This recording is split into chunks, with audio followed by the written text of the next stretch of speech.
안녕하십니까. 부파불교의 강의를 맡은 경성대 철학과 권호민 교수입니다.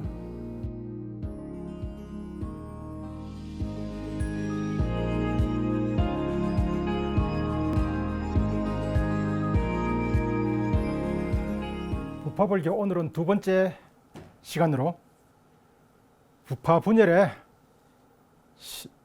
전설과 실태에 대해서 말씀드릴까 합니다. 공동체에서 분열이라고 하는 사건은 어느 시기, 어느 사회에서나 항상 일어나는 일입니다. 우리 인도 불교사에서는 대개 부파분열의 시작을 부처님 돌아가시고 100년 후 계율상의 어떤 문제로 일어난다고 하지만 부처님 시대에도 사실은 부파분열은 있었습니다. 가장 대표적인 예가 제바다tta의 이법입니다.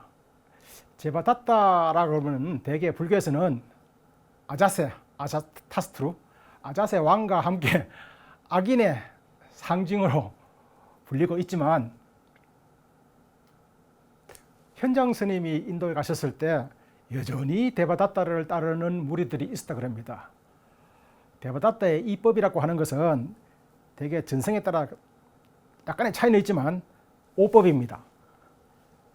첫 번째, 출가 수행자는 한평생 숲에서만 지낸다. 두 번째, 탁발식, 탁발해서 음식을 먹지 초대식, 제가 신자들의 집에 가서 음식을 먹지는 않는다. 혹은 분소에만 입고 시어된 옷은 입지 않는다. 나무 그늘에서만, 나무 밑에서만 살고 지붕 아래서는 살지 않는다. 다섯 번째가 물고기를 먹지 않는다. 이 5법입니다. 이 5법 자체로 본다면은 부처님보다 훨씬 더 강경한 보수주의, 고행주의자, 두타행자였습니다. 어쨌든 이런 5법을 주장해서 불법에 반항했죠. 그래서 마침내 부처님을 시해하려고 했습니다.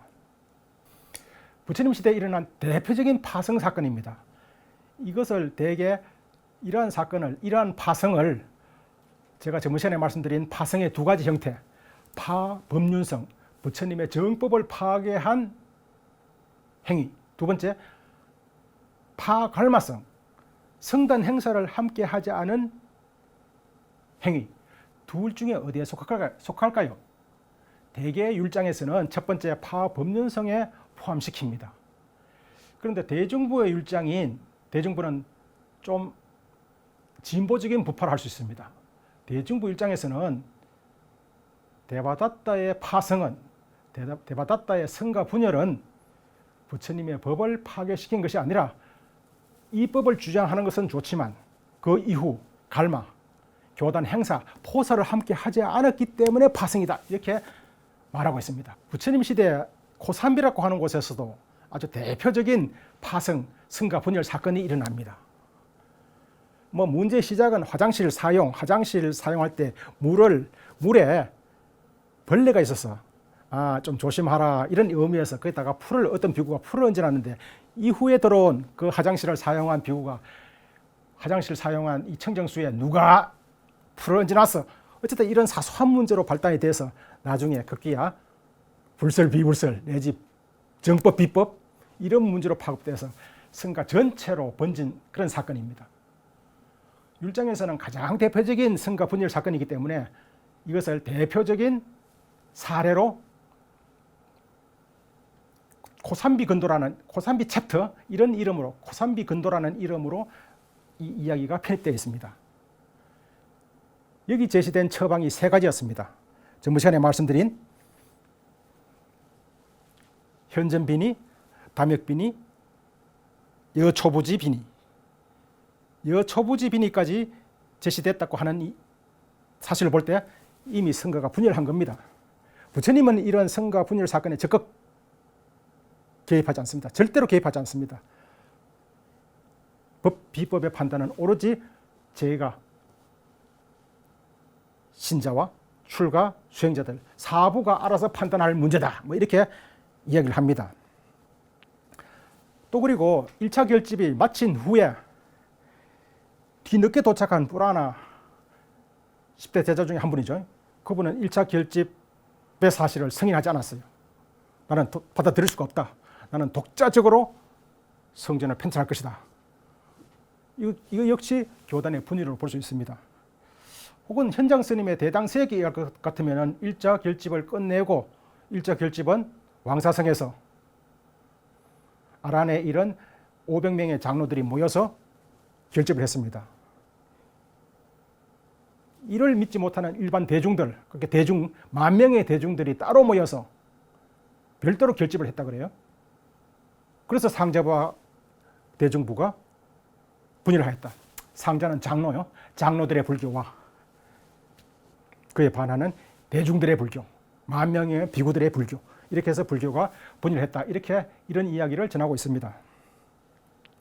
혹은 불교는 포살, 어떤 의견을 달리할지라도 포살 등의 교단 행사를 함께 해야 하는데 이미 불교 전도 등의 이유로 지역을 달리하는 경우 포살을 함께 할 수 없죠.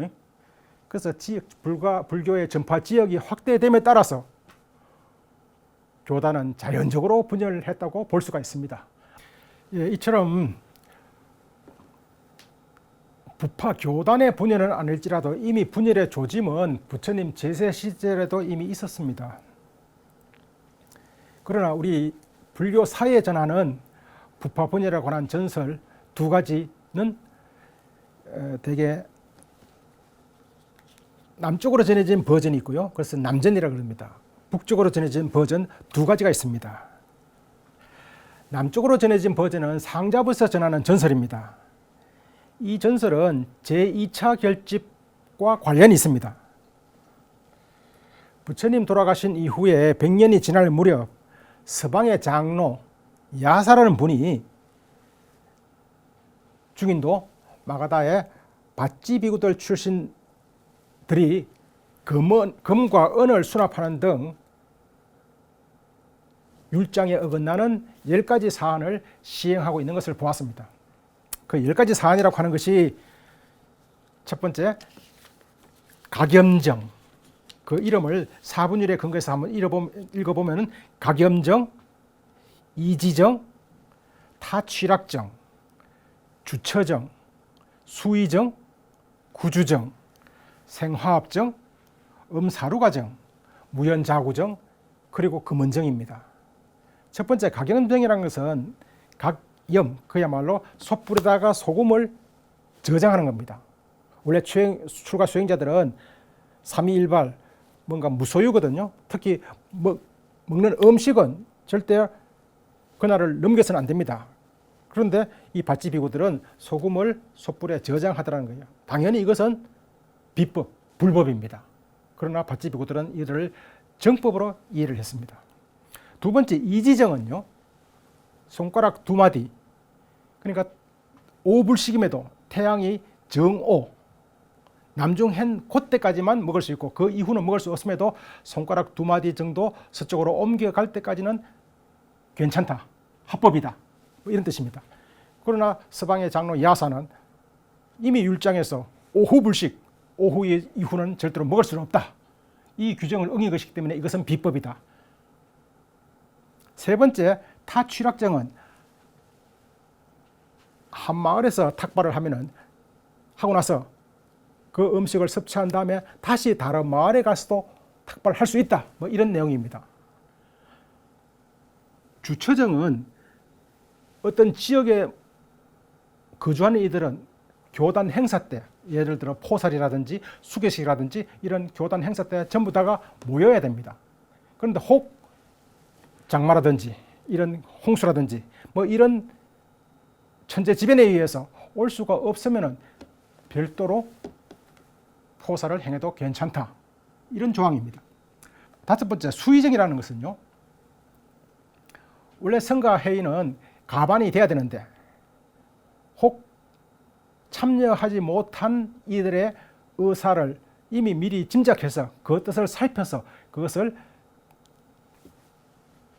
포함시킬 수 있다, 뭐 이런 겁니다. 구주정은 가부 동석의 경우에 오늘날은 의장이 정하지만서도 구주, 가부 동수인 경우에는 구주, 오래 머문 자, 그렇게 연륜이 오래된 장로들의 견해에 따를 수 있다. 이런 겁니다. 생화합증은 오구불식이지만 아직 응고하지 않은 우유, 요즘 말하면 요구르트 되겠습니다. 요구르트 정도는 무방하다. 이런 조항입니다. 그리고 사루과증은 사루과라는 술입니다. 술이지만 뭔가 알코올 도수가 아주 낮은, 아직 발효하지 않은 그런 술입니다. 그래서 요즘 말하면 뭐 주스 정도 되겠습니다. 그런 것은 뭐 무방하다. 도리어 혼침, 정신이 몽롱하면은 도리어 그것을 완화시키기 위해서, 치유하기 위해서 약으로 먹을 수도 있겠다. 이런 조항입니다. 무연자구정은 무연, 테두리 가장자리가 없는 방석은 사이즈와 관계없다. 그리고 금은정, 금과 은을 소유할 수 있다. 물론 이때 금과 은은 돈입니다. 출가 수행자도 돈을 소유할 수 있다. 바찌비구들의 이야기는 뭐 이런 걸 겁니다. 부처님 법을 포교하기 위해서 어떤 마을에 갔을 때 그 마을의 주민들이 전부 다 이교도들이에요. 그 이교도들은 음식을 보시하지 않는데 그럴 경우에는 돈을 소유해서 돈으로 뭔가 사 먹을 수가 있지 않는가, 뭐 이런 견해였을 겁니다. 이미 부처님 시대와는 세상이 많이 바뀌었다.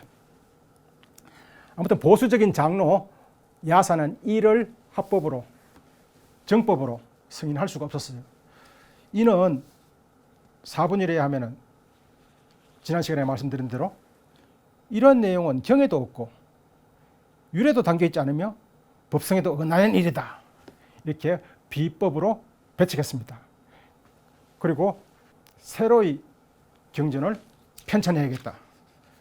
그래서 700명의 아라한이 베살리에 모여서 결집을 단행했습니다.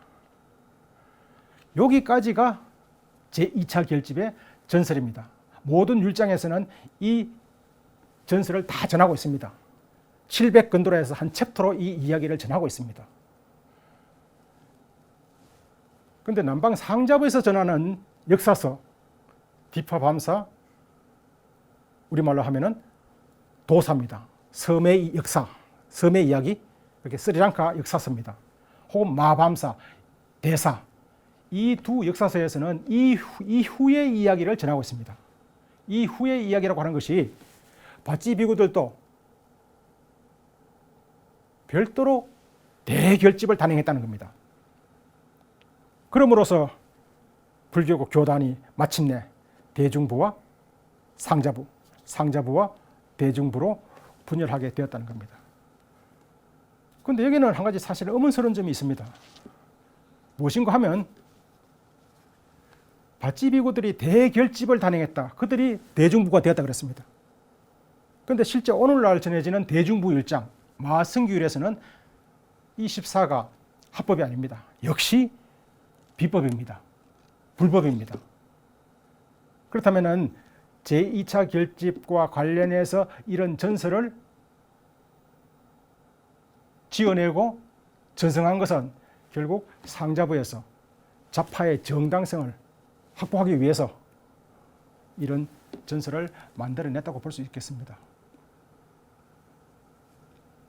북쪽으로 전해진 부파분열의 전설은 대천이라고 하는 비구의 오사송입니다. 대천이라고 하는 비구가 부처님 돌아가시고 110년이 흐를 무렵 파탈리푸트라, 당시 마가다의 수도였습니다. 파탈리푸트라 개원사라는 절에서 포살일 때 부처님의 진정한 가르침이라는 이름하에 5가지 사안을 이야기를 합니다. 개송으로 옳습니다. 그 5가지 개송이라고 하는 것이 여소유, 무지, 유예, 타령입, 도인성고기, 이 5가지야말로 진정한 부처님의 말씀이다 라는 개송을 읊었어요. 5가지 사안이 뭔고 하면 첫 번째 여소유, 비록 아라한이라 할지라도 여전히 유혹이 남아있다. 유혹이 남아있다는 겁니다. 천녀의 유혹에 의해 부정을 누설한다는 말입니다. 쉽게 말하면 자면서 몽정을 한다는 말입니다. 비록 아라한이라 할지라도. 두 번째는 무지입니다. 비록 아라한이라 할지라도 여전히 모르는 것이 있다. 무지가 있다. 그죠? 출세간의 일은 물론 다 알고 무루의 세계는 다 알지만 유루의 세계 혹은 세간사는 모르는 것이 있다.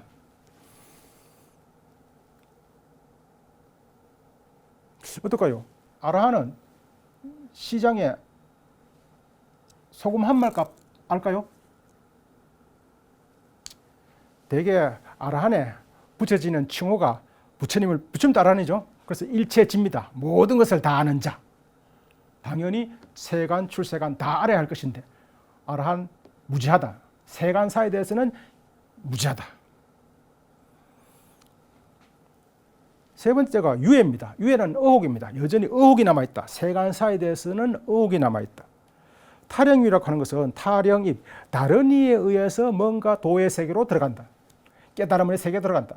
자신이 스스로 깨달음의 세계에 들어갔다는 것을 알지 못한다. 따라서 스승이나 다른 이에 의해서 깨달음을 인가받을 때 비로소 깨달음을 확인할 수 있다.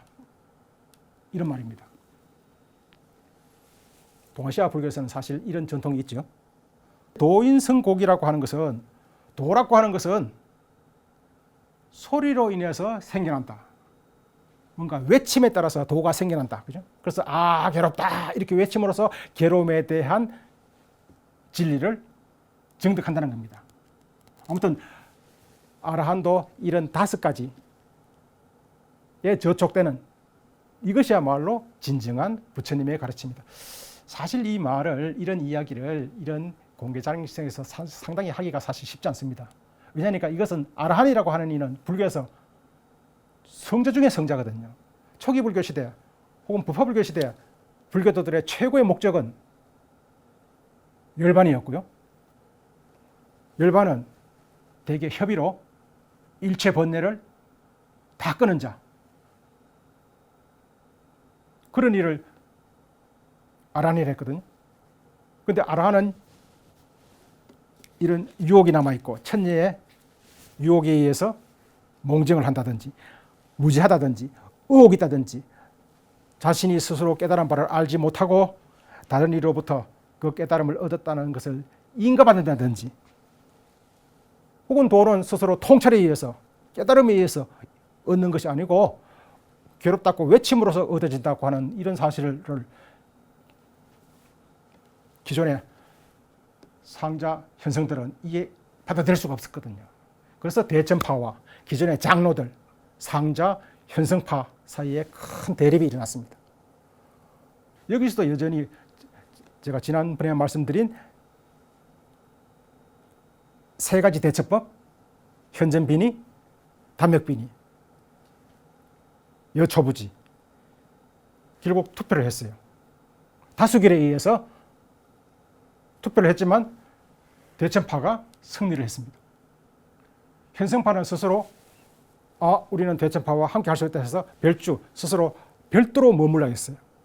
그러니까 국왕인 아쇼카 왕이 왜 성북하지 못하느냐, 왜 별도로 머물러야 하느냐, 이런 이유로 벌을 주려 하자 이들이 날아서 저 카슈미르로 옮겨갔다 그랬습니다. 그래서 카슈미르가 스릴체유부, 이 전설을 만든 스릴체유부의 본거지가 되는 겁니다.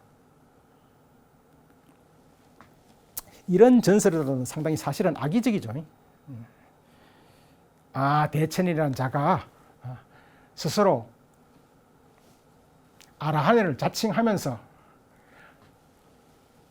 몽정을 하자. 아라한도 몽정을 한다. 천녀의 유혹에서 몽정한다. 스스로 알지 못하는 바가 있으니까 아라한도 역시 무지하다. 이렇게 아라한의 성자성을 부정했다는 겁니다. 그러면 현성파들은 이 대천이라는 이가 어떤 일이 들어있겠습니까? 그야말로 악인의 상징입니다. 이런 이야기들은 아무래도 현성파인 스릴체유부에서 지어낸 것이죠. 원래 오사는 오사의 문제는 이미 이전에도 있었거든요. 이미 이전에도 있었고 이것을 악견으로 이해를 했습니다. 이전에 발지론이라는 등의 이미 유보의 논센 다 나옵니다. 그런데 이것을 후에 대천과 연결시켜가지고 이런 전설을 만들어낸 겁니다. 이런 이야기들은 결국 그 전설이라고 하는 것은 좌파의 정당성을 드러내기 위해서 만들어낸 것이라 할 수 있겠죠. 역사라고 하는 것은 사실 어떤 관점에서 보는 것가 중요한 것 같습니다. 우리가 아는 부파불교의 역사 역시 사실은 그 이야기를 전하고 있는 부파의 생각이 많이 들어있죠. 어쨌든 이렇게 해서 대중부와 상자부가 분열하였습니다. 참고로 티베트에서 전하는 부파 분열의 역사에 의하면은 우리는 대개 대중부와 상자부가 근본 분열했다. 하지만서도 티베트에서는 어떤 부파에서 전하는 전설에 따르면 대중부, 상자부, 설일체유부, 정량부 이 네 부파가 근본 분열했다 그럽니다. 그러니까 근본적으로 이 네 부파가 먼저 존재했었다 그럽니다. 그리고 그 다른 파는 다 이 네 부파로부터 비롯되었다. 그렇다면 근본 분열은 우리는 대개 상자부와 대중부. 그런데 정량부라든지 다른 부파에서 전하는 그 전설이라 할 것 같으면 네 부파가 근본 부파였습니다. 아무튼 제 말씀은 부파 그 분열에 관한 전설은 대개 우리 족보처럼 좌파에 유리하도록 그렇게 기사가 작성되었다는 겁니다.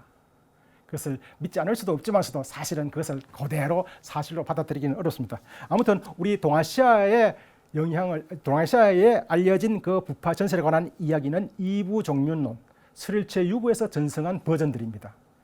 거기에 따르면은 처음에 대중부와 상자부가 근본 분열하고 다시 그 분열로부터 1차 분열, 2차 분열, 3차 분열, 4차 분열, 4차 분열 결과 18가지 부파로 나눠지게 됐습니다.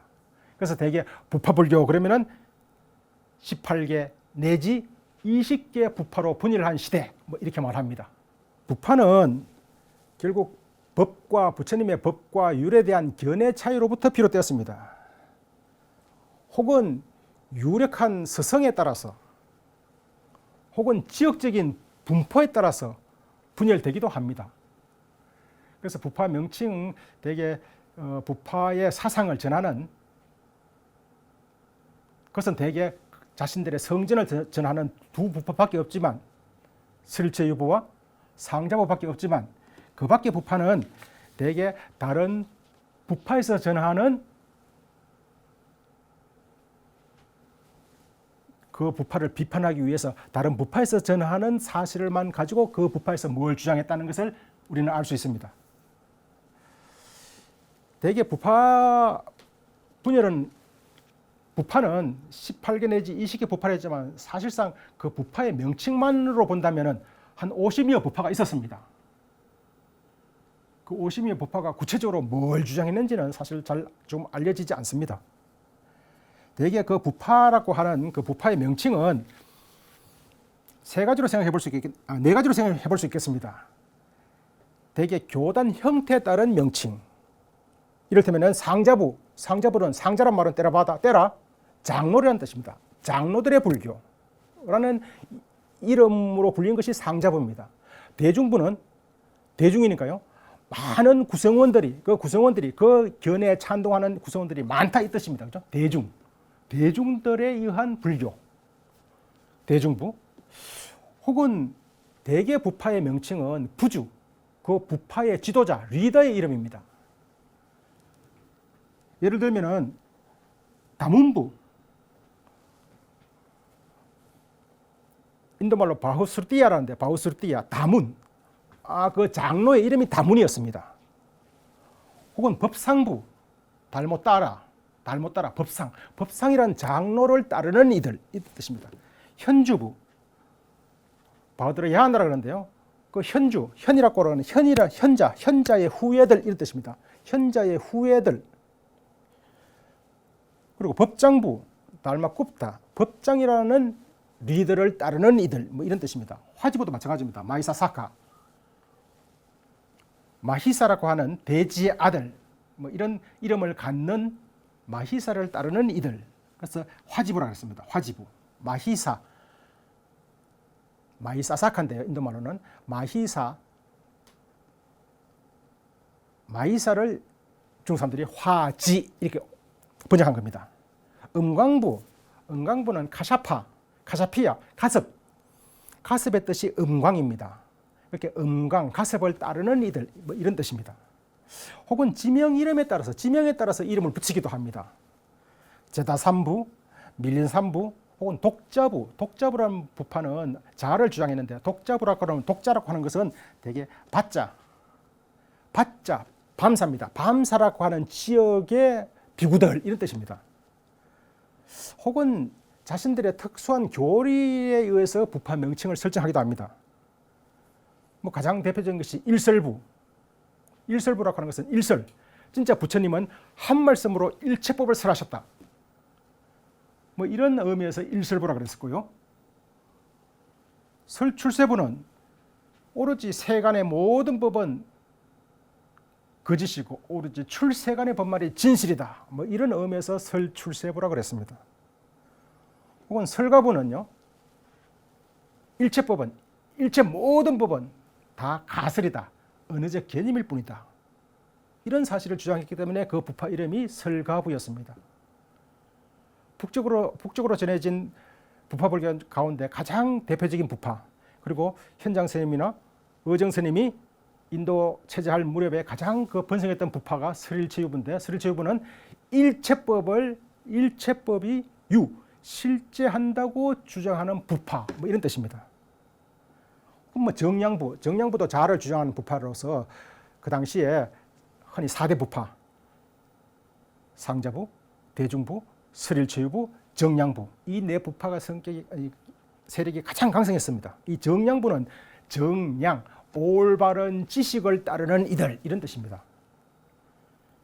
정량부라고 하는 부파는요, 제가 지난 시간에 법성에 어긋나지 않으면 불설, 이런 말씀을 드렸는데, 법성, 진실, 오로지 그 진실은 부처님 말씀에 담긴 뜻, 그 뜻을 해석해낸 것을 아비달마라 그럽니다. 이 경량부라는 부파에서는 우리는 그 뜻 아비달마가 중요한 것이 아니라 바로 부처님 말씀이 중요하다, 오로지 경을 지식의 근거로 삼는다, 경을 올바른 지식으로 삼는다 라는 뜻에서 경량부라고 이름하였습니다.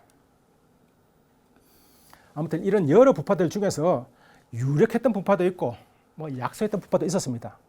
그런데 유력했던 부파는 각기 자신의 삼장을 갖고 있었습니다. 자신의 성전을 갖고 있었습니다. 성전을 갖고 있었단 말은 독자적인 불교 체계를 구성했다는 뜻입니다. 따라서 어떤 면에서 20개 부파 하나하나는 각각 개별적인 부파입니다. 개별적인 불교 체계입니다. 그렇게 불교의 종류가 20가지 있다 보면 됩니다. 대개 우리는 불교를 대성, 소성 이렇게 구분하기도 하고요. 혹은 동아시아의 이런 불교는 교종, 선종 이렇게 구분하기도 하죠. 그런데 이미 부처님 돌아가시고 부파가 불교가 분열을 하면서 20개 정도의 불교가 있었습니다. 물론 불교는 그 후에 끊임없이 새로운 불교로 이어집니다. 현장 법사께서 인도에 구법 여행을 가셨다가 돌아오실 때 7개 부파의 삼장을 갖고 오셨습니다.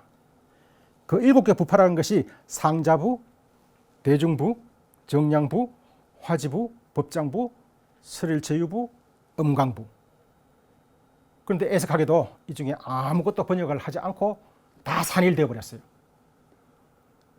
아무튼 오늘날 전해지는 이 부파 불교의 성전은 누차 말씀드린 것처럼 상자부와 설일체유부 그리고 법장부, 우리가 초기 경전으로 아는 니카야,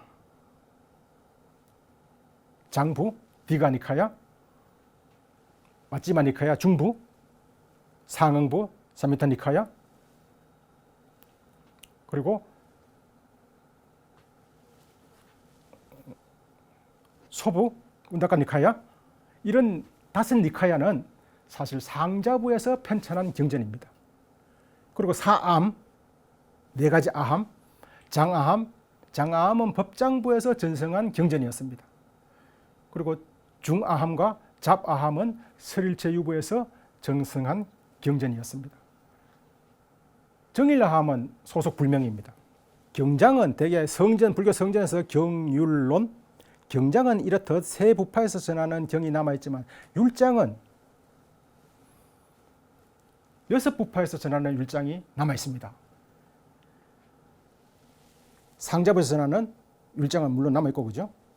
대중부에서 전하는 율장 마승기율, 법장부에서 전하는 율장 사분율, 화지부에서 전하는 율장인 오분율, 그리고 설일체유부에서 전하는 십송율, 그리고 그 실태는 아직 정확히 알 수 없지만 설일체유부에서 분파했다고 여겨지는 근본 설일체유부에서 전하는 율장 근본 설일체유부 비나야, 이렇게 6부파의 율장이 남아 있습니다. 대개 동아시아에서 율종의 텍스트가 바로 사분율이었거든요. 그래서 오늘날 우리 한국에서도 스님들이 출가하시고 교단 행사를 어떻게 구성하는가 하는 모든 사안들은 법장부에서 전승한 사분율에 의지하고 있습니다. 대승이라고 하면 대개 기존의 불교와는 다른 체계를 갖는다고 여기지만 대승에서는 3장을 전승하지 않았습니다. 다시 말해서 대승에서는 율장이 없고 논장이 없습니다. 오로지 경만 있거든요. 대승경만 있거든요. 그래서 의정스님은 대승, 소승 모두 율장에 의지하며 사제를 닦지만 대승은 보살께 예배하고 대승경을 송지하면 대승이고 그렇지 않으면 소승이라 그랬습니다. 대승 역시 이 소승 부파불교의 율장에 의지하고 있다는 말씀입니다. 참고로 아함경이나 니카야는 사실 경명이 아니죠. 아함경에는 4가지가 있죠. 사실은 아함이죠. 중국에서 번역하면서 그것을 아함경이라 하였습니다. 아함에는 4가지죠. 장아함, 중아함, 잡아함, 정일함. 잡아함에는 한 2300가지의 개별적인 경들이 있습니다. 그래서 아함이라고 하는 말은 사실 경전의 이름이 아니라 부파에 의해서 각각의 교단 부파에 의해서 편찬되어 전성되어진 성전, 이런 광의의 뜻을 갖고 있습니다. 니카야도 마찬가지입니다.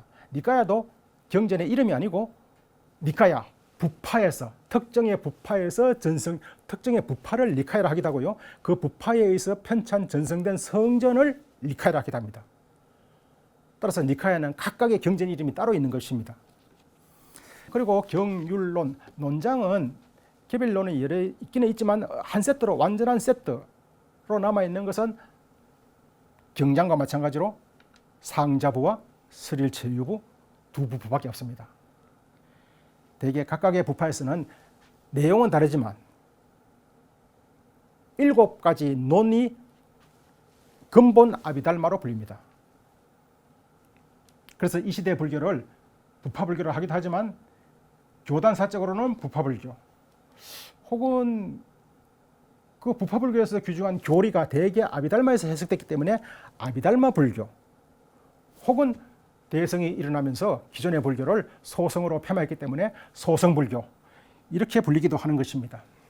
2부파에서 전하는 아비달마, 남방에서는 상자부에서는 아비담마, 혹은 팔리어로서는 아비담마, 산스크리트 범어로서는 아비다르마, 아비달마. 이 2부파에서 전하는 아비달마는 그 내용이 전혀 다르지 않습니다. 왜냐하면 설일체유부는 상자부에서 분파했거든요. 그래서 좀 속되게 말하면 한 4촌쯤 됩니다. 여기서 다뤄지는 교리는 대개 5온, 12처, 18개. 다음 시간에 좀 말씀드리지만 이런 불교에서는 흔히 이걸 제법 분별이라 하는데요. 존재 분석입니다. 이 3개를 이렇게 5가지, 5온, 12처, 18개 이렇게 분석하려 합니다.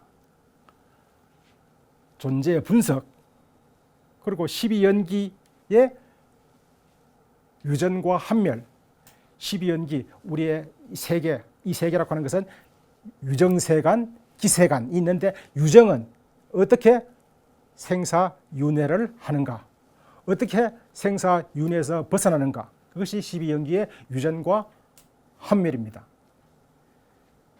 그리고 코끼리 발자국으로 비유되는 사성제,